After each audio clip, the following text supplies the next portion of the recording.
How to fix a required drive partition is missing error during reset this PC. 1.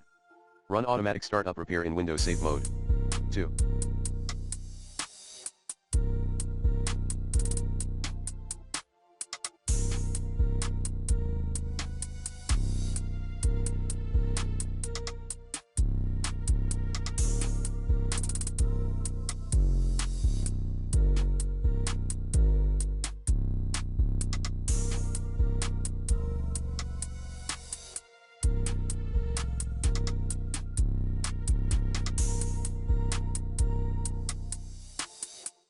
Run chkdsk as admin.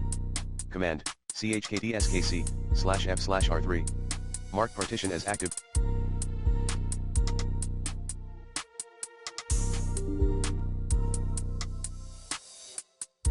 By running disk part in Windows Safe mode. Commands, disk part list disk select disk 0 list partition select partition 0 active 4. Rebuild mbr in command prompt in WinRE. Commands include, botrek/scanos botrek/fixmper botrek/fixfoot botrek/rebuild 5. Run system file checker scan as admin. 6. Perform a system restore.